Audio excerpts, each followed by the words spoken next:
Hai anak-anak yang terkasih, salam jumpa lagi. Gimana kabar kalian? Semoga dalam keadaan baik, sehat, dan tetap semangat belajar ya.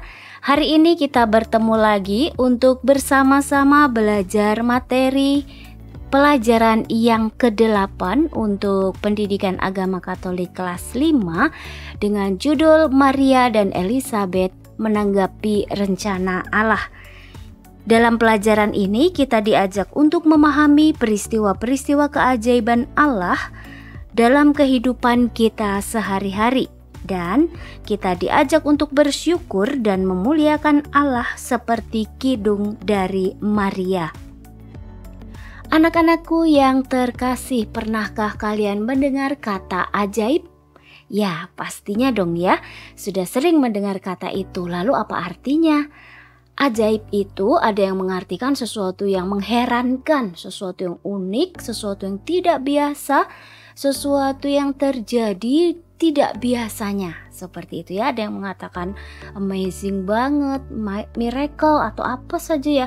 Banyak bahasa-bahasa untuk mendefinisikan apa itu ajaib, dan tentu saja kalian sering ya atau pernah mendengar dan mengucapkan kata itu. Nah, keajaiban itu bisa terjadi kapan? Keajaiban itu tentunya pasti ya atas peran dari Allah juga terjadi suatu peristiwa yang ajaib. Itu terjadi melalui berbagai peristiwa dan berbagai cara dalam kehidupan kita. Ketika kita misalnya melihat pemandangan alam yang indah, mungkin kamu pergi ke luar kota, di sana melihat pegunungan atau melihat perkebunan, melihat kawasan pertanian atau pantai dan seterusnya, dan kamu merasa wow, indah sekali pemandangannya. Nah, itu bisa kita melihat betapa ajaibnya Tuhan. Atau mungkin dari hal sederhana, kamu ke kebun atau ke halaman rumahmu, kamu melihat ada bunga-bunga bermekaran indah, harum, wangi begitu ya. Wah, ajaib ya, Tuhan menciptakan aneka bentuk bunga yang indah. Atau kamu mengunjungi kebun binatang, melihat berbagai macam jenis binatang. Wow, ajaib ya, Tuhan menciptakan makhluk hidup bermacam-macam bentuk.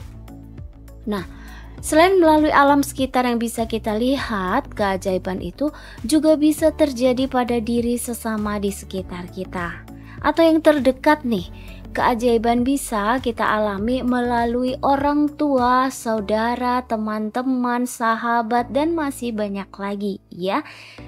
Jadi keajaiban itu tidak menunggu sesuatu yang sangat besar peristiwa itu, tapi bisa jadi kita temukan dalam hal-hal yang sangat biasa dalam kehidupan sehari-hari. Anak-anak, bicara tentang keajaiban, kita akan mengenal sosok-sosok dalam kitab suci yang sangat luar biasa, di mana mereka mengalami betapa ajaibnya karya Tuhan dalam hidup mereka. Siapa saja? Yuk kita lihat bersama. Ini dia tokoh tentang namanya Zakaria dan Elizabeth. Pasti kalian pernah mendengar nama ini ya. Dalam kitab suci Injil Lukas bab 1 ayat 5 sampai dengan 56. Nanti kamu bisa secara rinci untuk membaca ayat per ayat. Nah, Ibu akan menyampaikan secara garis besarnya saja. Siapa sih Zakaria dan Elizabeth ini? Elizabeth adalah istri dari Zakaria. Nah, siapa Zakaria? Dia seorang imam di wilayah Israel dari kelompok Abia. Kita tahu dalam masyarakat Israel tuh banyak sekali kelompok-kelompok, dan Zakaria ini termasuk kelompok Abia. Mereka adalah keturunan Harun. Hidup mereka saleh, baik, dan benar. Mereka juga menghayati dan melaksanakan hukum Musa. Tetapi ada satu hal di mana mereka ini hingga usia tua tidak memiliki keturunan atau tidak memiliki anak. Dan pada masyarakat Yahudi, orang seperti ini dipandang menerima aib atau sesuatu yang yang tidak mengenakan ya, dan seringkali mereka merasa wah itu orang tidak beruntung atau orang dikutuk Tuhan. Itu menurut masyarakat Yahudi pada masa itu ya, karena usia mereka ini sudah usia kakek nenek ya, sudah di atas 80 loh, sudah tua sekali ya, mungkin sudah seusia oma sama opa kalian gitu. Nah, apa yang terjadi dengan mereka? Mari kita lihat. Zakaria suatu ketika itu pergi ke rumah ibadat, dia membakar ukupan. Ukupan tuh kayak persembahan gitu ya. Nah, di situ dia kaget karena berjumpa dengan malaikat. Dan malaikat ini adalah malaikat Gabriel. Kita tahu ya, malaikat Gabriel itu salah satu malaikat agung Allah yang selalu diutus Allah untuk menyampaikan kabar gembira. Dan benar, dia menemui Zakaria untuk memberitahukan sebuah kabar gembira, yaitu istri dari Zakaria atau yang bernama Elisabeth akan segera mengandung dan kelak akan melahirkan seorang anak laki-laki, di mana Zakaria ini harus memberi nama anaknya itu Yohanes. Ternyata apa yang terjadi? Zakaria itu tidak percaya akan kabar yang disampaikan oleh malaikat Gabriel itu. Mengapa? Karena dia merasa secara usia itu sudah mustahil, gak mungkin. Karena dia merasa aku sudah sangat tua, apalagi istriku. Jadi gak mungkin dong kami sudah kakek dan nenek begini memiliki bayi gitu. Apa yang terjadi dengan ketidakpercayaan dari Zakaria?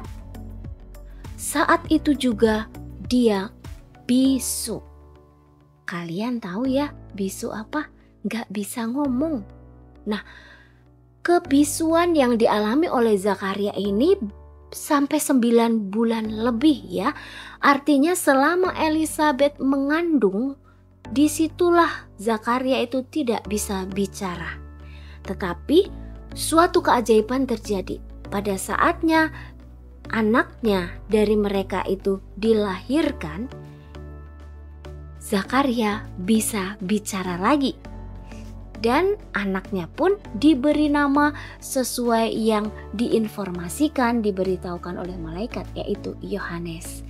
Yohanes ini tumbuh besar dalam pengasuhan mereka menjadi anak yang baik, anak yang taat kepada Tuhan, anak yang hormat kepada kedua orang tua. Dan bahkan Yohanes ini kelak ketika dewasa dijuluki atau disebut sebagai Yohanes Pembaptis. Kenapa? Karena dia di Sungai Yordan mengajak banyak orang untuk bertobat, mempersiapkan jalan bagi kehadiran Mesias, Tuhan Sang Juru Selamat, supaya orang-orang itu menunjukkan dirinya sudah bersih dari dosa. Maka sebagai simbol, Yohanes itu membaptis mereka di Sungai Yordan. Begitu. Nah, satu lagi anak-anak, tokoh yang mengalami sebuah keajaiban karya Allah yang luar biasa. Dia adalah Bunda Maria. Siapa sih yang tidak terkenal, yang tidak mengenal Bunda Maria? Pasti kenal semua ya. Bunda Maria ini memiliki ayah dan ibu juga, yaitu ayahnya bernama Bapak Yoakim dan ibunya adalah Ibu Ana. Nah, pada masa Maria masih remaja sampai dewasa muda pada waktu itu, di Israel itu mengalami penjajahan dari bangsa Romawi. Ya, pada saat itu mereka rakyat Israel menderita. Dan seringkali mereka itu sangat berharap hadirnya juru selamat bagi mereka, termasuk Maria pada masa itu. Nah, suatu ketika malaikat Gabriel pun mengunjungi Maria. Dia menyampaikan kabar gembira.